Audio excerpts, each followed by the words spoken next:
Bonsoir à tous. À la une de ce journal, l'exploitation des carrières suscite la controverse au Cameroun, notamment après le décès d'un ouvrier des suites de glissements de terrain.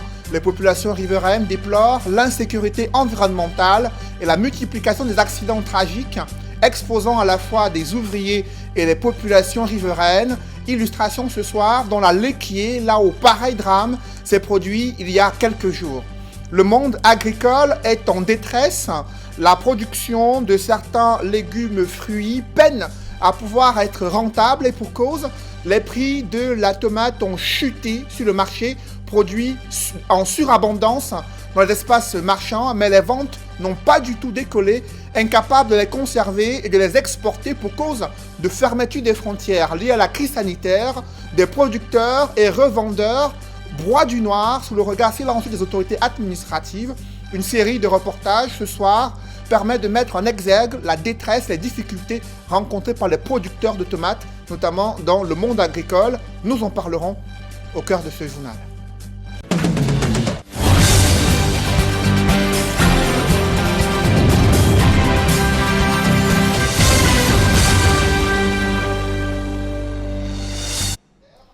Merci de suivre cette édition complète de l'information sur Equinox Télévision. Des habitants de la localité de Leboudi n'ont pas fini de pleurer l'un des leurs. Jean Paulin a trouvé la mort à la suite d'un glissement de terrain dans une carrière où il travaillait. Les populations riveraines estiment que ce type d'accident se multiplie depuis plusieurs années. Une carrière exploitée par une entreprise chinoise. Là, l'explosion des blocs de pierre provoque des nuisances sonores difficiles à supporter pour les populations. Elle critique également l'insécurité environnementale dans une localité encore enclavée située dans la Lequier. Reportage, Rodin Gassi et Marcelin Gransop.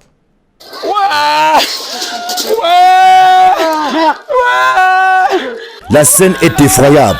C'est l'extraction du corps presque inerte de Jean Paulin Ekanga, âgé de 42 ans et travaillant pour le compte de l'entreprise chinoise China Melian Cameroon Company. Ce compatriote a trouvé la mort samedi dernier, aux environs de 15h30 lorsqu'un pan de cette carrière s'est détaché et s'est affaissé 300 mètres plus bas, engloutissant tout sur son passage, y compris l'ouvrier et l'engin qu'il était en train de charger. Des faits qui nous sont rapportés par un témoin dont le chemin a croisé le nôtre, en route pour la découverte de la fameuse carrière de Leboudi. Le conducteur d'engin qui était en train de charger le camion a vu la terre venir. Quand il a constaté que la terre était en train de venir comme sous forme de vague, il a demandé au conducteur de camion qui était en train qu'on le chargeait de fuir. Dès que le conducteur a engagé sa première, il a vu que c'était plus fort qu'il a abandonné le camion, il est parti. Le conducteur d'engin a voulu manœuvrer pour pouvoir sortir, mais trop tard, la terre est venue l'ensevelir.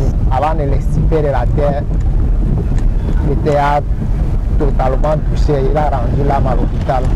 La carrière en question est située à 2 km de la route principale qui relie Colbison dans l'arrondissement de Yaoundé 7 à Okola dans le département de la Lequier. Malgré la fine pluie qui a arrosé la zone, nous n'éprouvons pas grande difficulté à nous y rendre. Premier constat, de nombreuses maisons d'habitation, juste la carrière exploitée par les Chinois. Et cela ne se passe pas sans quelques désagréments. La seule chose qui nous dérange, c'est les camions, donc les bruits des camions dans la nuit. Et le fait aussi qu'ils ne s'occupent pas trop de la route. Parce que quand il pleut, l'eau ancre de ce côté. Bon, à propos du tir, quand ils veulent tirer, bon, ils font leur bruit là-bas. Bon, ils ne marchent pas pour dire dans les maisons. Ils allument leurs choses là-bas. Bon, quand ils font ça, on connaît que non, ils vont peut-être faire le tir, peut-être aujourd'hui. Parce qu'il y a souvent des fois, ils font ça à partir de 13, 14. Bon, quand ça fait les bruits comme ça, là, les enfants s'effrayent. Des perturbations corroborées par cet autre riverain qui a requis l'anonymat. Il est d'autant plus préoccupé que la compensation que reçoivent les populations n'est pas à la hauteur des risques encourus au quotidien. C'est pas facile que les gens dorment ici, mais on ne peut pas empêcher les projets d'État. On est obligé de supporter.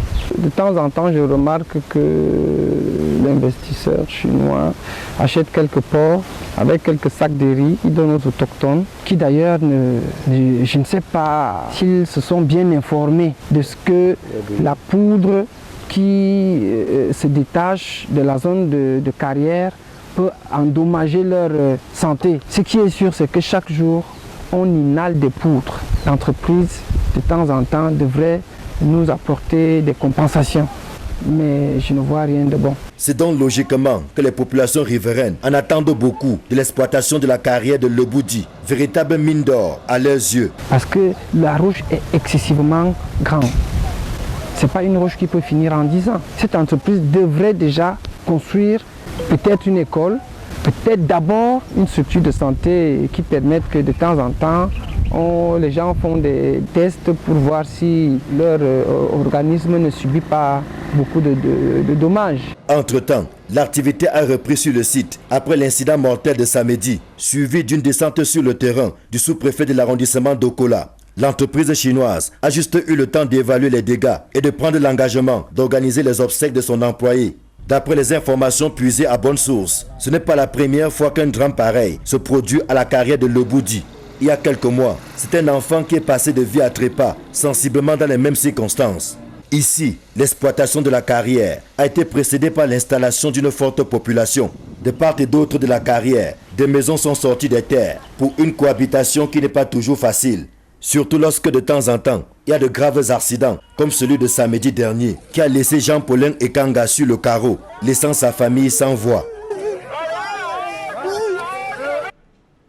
Au-delà des régions économiquement sinistrées, le sud-ouest est confronté, en plus de la guerre, est confronté également à l'épineux problème d'enclavement dans plusieurs localités, ce qui rend pénible l'intervention militaire pour protéger les populations et faire face aux groupes armés séparatistes. Autorités administratives ont pu évaluer de nombreux chantiers abandonnés et d'autres infrastructures routières en piteux état au grand désarroi des populations. Reportage Julienne Berthe-Bissaille. Mamfé et Chobi, une distance de 6,5 km. La route reliant le chef-lieu du département de la Magnou et cette localité se passe de tout commentaire.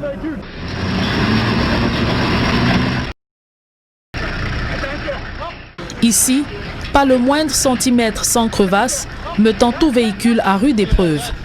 Les unités mobiles des forces de défense et de sécurité bravent ce parcours d'obstacles au quotidien pour faire échec aux séparatistes qui écument toute la zone.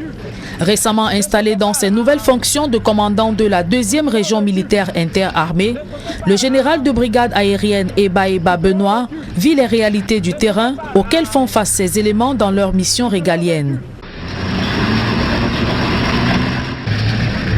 Ne sautez pas en soutenant le véhicule. Le long du trajet, des séquelles des exactions des séparatistes, des engins du génie civil et autres véhicules incendiés. Et c'est d'ailleurs sur cet axe que le maire de Mamfé, Prinsley Odion, fut lâchement abattu par des hommes armés le 10 mai dernier. Ce mauvais état de la route Mamfé et Chobi constitue le trait d'union avec la localité de Kumba, chef-lieu du département de la Mémé. De l'entrée jusqu'au centre-ville, les routes de Kumba laissent à désirer. Nids de poules gorgés d'eau compliquent la mobilité des populations. C'est pour ça que je suis sorti aujourd'hui pour voir comment ces populations souffrent pour se rendre à l'hôpital, pour se rendre au marché. Et moi, en tant que représentant de l'État, ce qu'il doit faire pour améliorer leurs conditions de vie. La situation s'aggrave avec la présence des décharges d'ordures à ciel ouvert. L'autorité administrative promet des mesures d'urgence provisoires pour limiter les dégâts. Nous avons quand même quelques équipements en transit dans la ville de Kumba que nous pouvons utiliser pour que, en attendant la forte réaction du gouvernement, nous puissions faire quelque chose ici sur le plan local pour améliorer les conditions de vie de nos populations. C'est pour ça que je suis sorti aujourd'hui. Avec la crise anglophone qui sévit dans presque toute la région, plus d'une centaine de localités du sud-ouest n'ont presque plus de routes en bon état. D'aucuns misent déjà sur le plan de reconstruction des 2 régions anglophones pour voir le sud-ouest se doter de nouvelles infrastructures routières. et les populations qui attendent également l'évolution des contacts préliminaires entre les mouvements séparatistes, leurs leaders, et le gouvernement camerounais. Et à propos de ces négociations, le SDF a tenu à s'exprimer à travers son ministre du chef de cabinet en charge de l'information. Il fait savoir que ces négociations, qu'elles ont été entamées pour un cessez-le-feu immédiat en vue de ramener la paix, cela ne peut être que la bienvenue, selon le SDF, car ces négociations rejoignent la position officielle du parti de l'opposition, le SDF, qui a toujours été constante dans ce sens. Cependant, le SDF, à travers son porte-parole en charge de l'information et des médias, il fait savoir que le SDF n'a pas vocation à lire dans les oracles pour savoir si ces négociations ont réellement débuté ou pas. La manipulation n'est pas à exclure, raison pour laquelle le SDF reste pour l'instant prudent au moment où des contacts préliminaires ont été annoncés entre les leaders du mouvement séparatiste anglophone et une délégation camerounaise. Pour le porte-parole du gouvernement, il n'y a aucune négociation officielle en cours, mais le gouvernement dit être ouvert à tout contact permettant d'aboutir à un cessez-le-feu et une paix durable dans le nord-ouest et le sud-ouest. Dans l'actualité, je vous le disais en titre, le monde agricole est en détresse. Certains légumes fruits sont en surabondance dans les marchés, à tel point que les prix de la tomate ont chuté, mais les ventes n'ont pas du tout décollé. Des revendeurs se tournent les pouces, et ceux qui sont le plus mal, ce sont les producteurs de tomates. À l'ouest du Cameroun, ils déplorent les invendus qui s'accumulent et leur difficulté à pouvoir rentrer dans leurs fonds, incapables de les conserver et incapables de les exporter pour cause de fermeture des frontières liées à la crise sanitaire. Ces producteurs de tomates et ces revendeurs sont aux abois. Ils s'expriment dans ce reportage que signe Leclerc Sakem.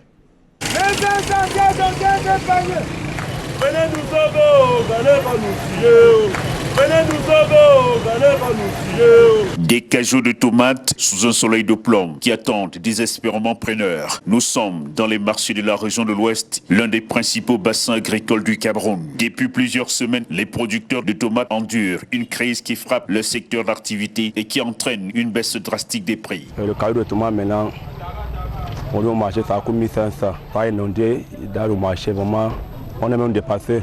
Dans le champ, c'est 1500, parfois 400 au champ. Hein. Quand il y a déjà trop de tomates là, au niveau du marché à Douala, là, c'est dans les 1000 francs, 1500. Vous achetez à 500 francs. Bien que le caillou vide, c'est 200. Et la voiture pour transporter est juste à Douala, c'est 1000 francs le caillou. Dans le Rambo pour Douala, on s'en sort pas. La démotivation est telle que d'autres agriculteurs ont dû laisser pourrir de vastes parcelles de tomates. La principale cause de ce pétrin est la fermeture des frontières due à la pandémie du coronavirus, entraînant une surabondance de cette denrée dans les marchés. L'offre est nettement supérieure à la demande. On se débrouille, on paye. Il y a parfois on réussit à vendre, il y a parfois on perd, ça se pourrit. On ne garde pas la tomate. La tomate c'est 1,50. Donc si ça sort, on paye. Tu as la chance, tu vends. Tu n'as pas la chance, ça pourrit. Dans une société économique où l'industrialisation et la transformation de la matière première sont les choses la moins partagées, les agriculteurs et autres maillons de la chaîne sont dos au mur. Pour parer à de telles éventualités, une usine avait à l'époque vu le jour dans le département du Noun. La société de conserverie du Noun, créée en 1986, est aujourd'hui l'ombre d'elle-même. La chaîne est là, même lors de la descente interministérielle, du 28 au 29 mars 2018, le constat a été fait par monsieur le gouverneur de la région de l'Ouest qu'il y a 500 fûts de tomates concentrés, stockés ici à la SCAN. C'est gâté, tout est gâté. Évaluer si un fût contient 220 kg, évaluer quel tonnage ça donne et quel coût. On ne gère pas la tomate avec le téléphone de Yaoundé pour ici. C'est pour ça qu'ils ont échoué. Alors que c'était bien prescrit que la production de tomates était à 30 mm à vol d'oiseau. Madame Dan-Bilibi, avec la politique rétrograde faite par cette dernière, a créé un champ sémencier, je ne sais où, dans le centre, je ne sais pas moi, pour se faire de l'argent. La structure pourtant disposait d'une capacité de production de 400 tonnes de tomates fraîches et 100 tonnes de tomates concentrées par jour. Du fond de l'abîme où elle se trouve aujourd'hui, les anciens gestionnaires scrutent l'horizon dans l'espoir de voir une décision gouvernementale sortir la SCAN de l'ornière. Nous avons introduit une correspondance au niveau de la présidence de la République, au niveau du Premier ministère, pour qu'il prenne une décision à annuler cette dette. Mais regardez ce qu'on perd. Regardez ce qui se passe maintenant avec le problème du Nord-Ouest et du Sud-Ouest. Hein? Le cahier de tomates se vend sur le marché à 1500 francs, 1000 francs. Regardez, où en sont les paysans? On met quelqu'un sur le pont, au pont du Noun, à la sortie d'ici, à la sortie de Baganté et à la sortie de Noun, par les péages. Du matin à 3 h du matin, on évalue les quantités qui sortent. Produits par les jardiniers eux-mêmes, qui n'ont pas de l'argent, ils n'ont même pas au crédit de l'argent. Puis les banques les financent par l'agriculture, surtout l'agriculture maraîchère, que c'est une culture à haut risque. Bon, il fallait que le gouvernement prenne sur le... On a la malchance qu'il n'y a aucun programme au niveau du ministère qui soutient la culture maraîchère. Il n'y a plus, la scan s'était fermée depuis. Maintenant, il n'y a rien qui peut nous aider pour produire la tomate. On ne peut pas garder la tomate. Il n'y a pas où on peut même faire les réserves de ça. Il n'y a pas moyen. Quand ça pourrit, ça pourrit. Par exemple, l'autre là, quand ça pourrit comme ça, c'est que c'est fini.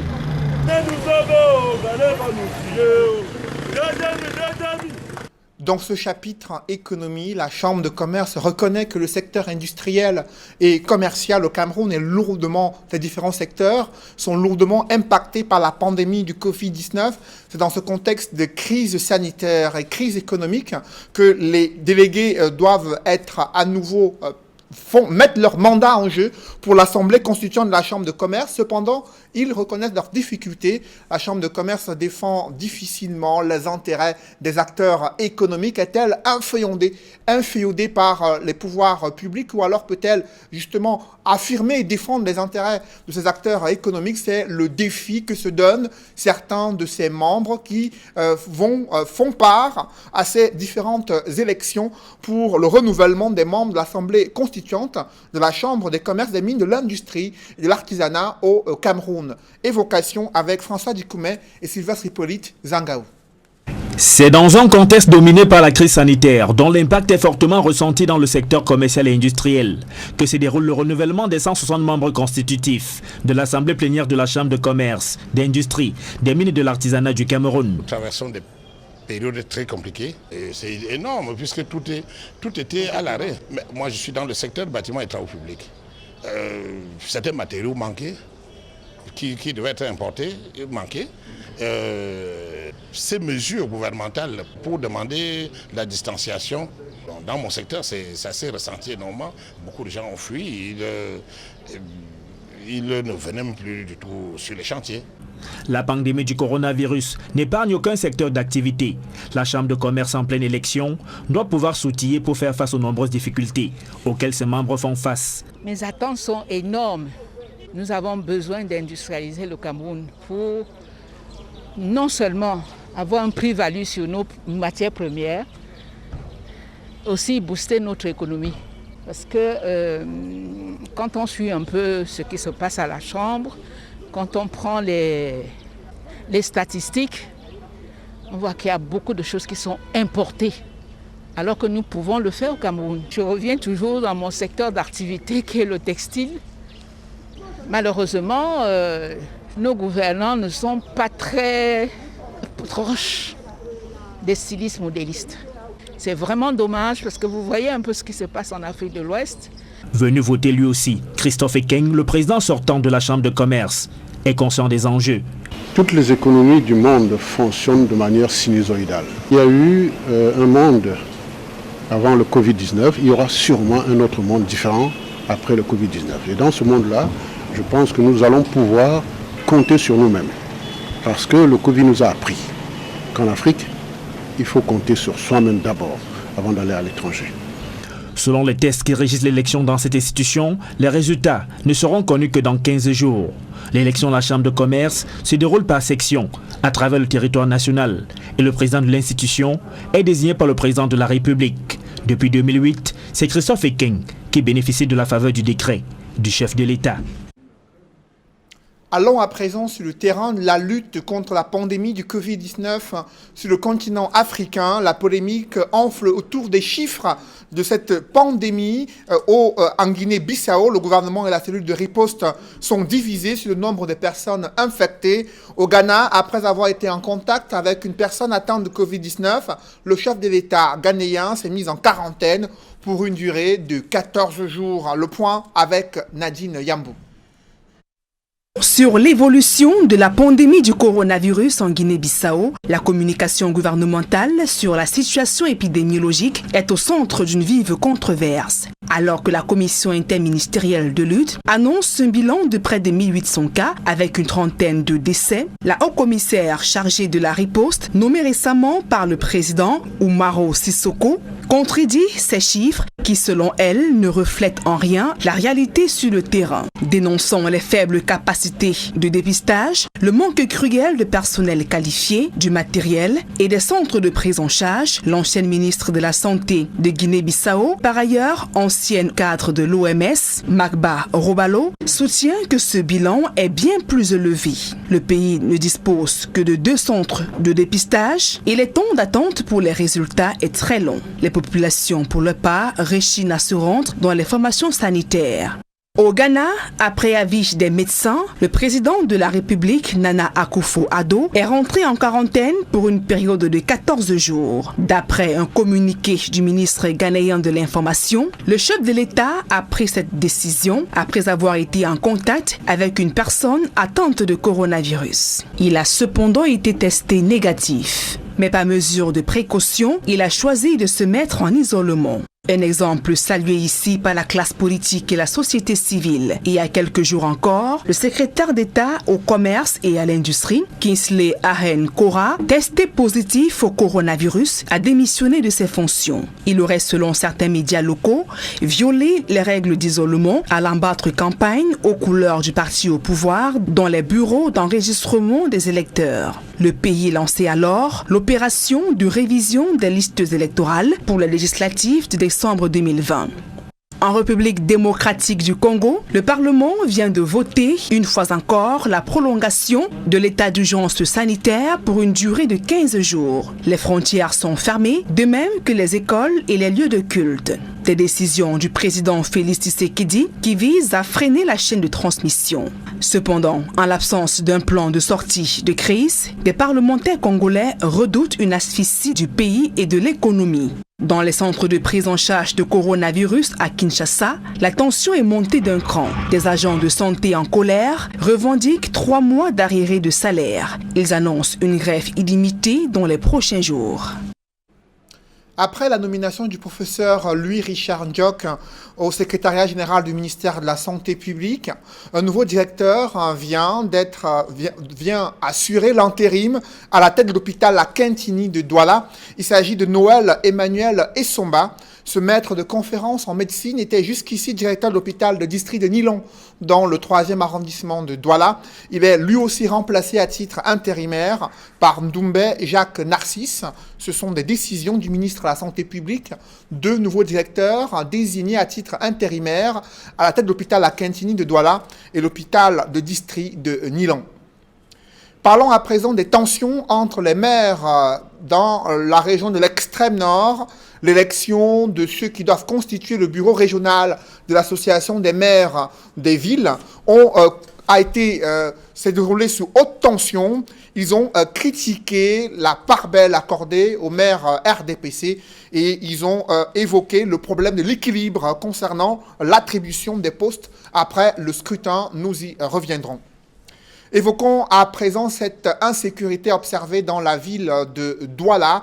Un présumé braqueur a été mis aux arrêts par la compagnie de gendarmerie de Douala 2.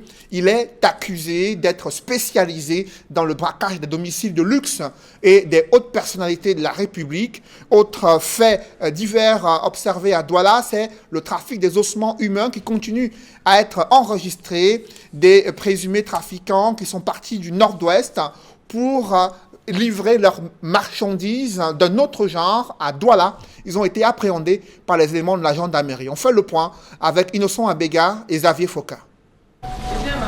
Un présumé braqueur activement recherché dans la capitale économique, mis aux arrêts par les éléments de la compagnie de gendarmerie de Douala 2. Spécialisé dans le braquage des domiciles des hauts fonctionnaires et des opérateurs économiques, il a été interpellé au moment où il préparait un nouveau coup. En sa possession, un véritable arsenal de guerre. 2 PA, 2 pistolets de défense de marque Valtro, modèle AP et de marque Karl Walker, plus 42 munitions, 3 boîtes chargeurs, et 8 anneaux d'attache. Et après la perquisition de son domicile, on a pu également trouver 23 munitions. Parmi ces munitions, il y avait une munition de guerre. Le présumé braqueur, Franz Tchemedjoudia Carlin, reconnaît posséder ces armes, mais affirme les avoir pour sa sécurité. J'étais en possession des armes d'autodéfense lorsqu'on m'a interpellé. Je sors d'un pays où il y avait la guerre de la Côte d'Ivoire, où j'avais la possession et le permis de port de ces armes. J'ai pris ces armes parce que j'ai été agressé une fois et je prenais ça pour me défendre. S'il reconnaît posséder illégalement ces armes, il nie tout de même le chef d'accusation portant sur le braquage. Je n'ignore pas les lois camerounaises, justement. Je reconnais mon tort d'avoir eu à posséder ces armes sans une licence. Je n'ai jamais embarqué, on ne connaît pas ces informations. Il sera présenté dans les prochains jours auprès du commissaire du gouvernement. Autre fait saillant, l'interpellation de ces 4 présumés trafiquants d'ossements humains au quartier d'Orbon à Douala, en leur possession un squelette complet d'un adulte, censé être vendu à 13 millions de francs CFA. C'est Bouba qui est parti amener ça à Bamenda. Bon, quand il est parti, il m'a dit que lui, il prend ça dans la tombe. Dans la tombe, il l'amène. Et moi, j'ai gardé. Quand j'ai gardé maintenant, il m'a dit que j'ai appelé le preneur. J'ai appelé celui-ci. Et lui-ci l'a appelé le preneur. Donc c'est comme ça. Ils n'obtiendront finalement pas cette somme, car ils sont pris dans les filets de la gendarmerie. C'est pendant leur quête de clients que nous avons pu avoir le renseignement et on a pu mettre main sur eux. Donc l'enquête a été terminée à notre niveau et nous allons les présenter devant le procureur de la République pour la suite de la procédure. Afin de traquer davantage de malfrats, les autorités appellent les populations à plus de vigilance et surtout à plus de collaboration avec les forces de sécurité. Dans le cadre du débat d'orientation budgétaire à l'Assemblée nationale, des députés trouvent peu réaliste le taux de croissance projeté par le gouvernement en 2021. Ils s'inquiètent également des risques de non-respect de l'engagement politique et gouvernemental pris pour effectuer un transfert d'environ 15% du budget aux collectivités territoriales décentralisées. Ils ont fait savoir leurs appréhensions et leurs observations au ministre des Finances qui était devant les députés afin de défendre les orientations budgétaires pour l'année 2021. Compte rendu, Joël Essengue et Guy Zogo. Séance plénière marathon à l'Assemblée nationale lors du débat d'orientation budgétaire portant sur la préparation du projet de budget 2021. Plus de 6 heures ont été nécessaires pour que les députés et le ministre des Finances balisent le chemin du budget 2021. Louis-Paul Motazé a donc été soumis au feu roulant de 19 questions des députés. Inquiète du poids considérable des dépenses de fonctionnement, l'UDC a appelé à légiférer d'abord sur la taille du gouvernement. Nous pensons que la taille du gouvernement est pléthorique. Avant de passer à l'examen des dotations budgétaires des différents départements, il faut que nous convenions ensemble à travers une loi du nombre qu'il faut comparativement à la taille des activités que le pouvoir exécutif a à faire. Et c'est comme ça qu'on commence à maîtriser les dépenses de fonctionnement. Le PCRN, lui, a fulminé contre l'hypothèse du ministre des Finances de ne pas forcément s'en tenir au respect de la dotation de 15% aux collectivités territoriales décentralisées. La dotation, elle est créée et elle ne peut pas être inférieure à 15%.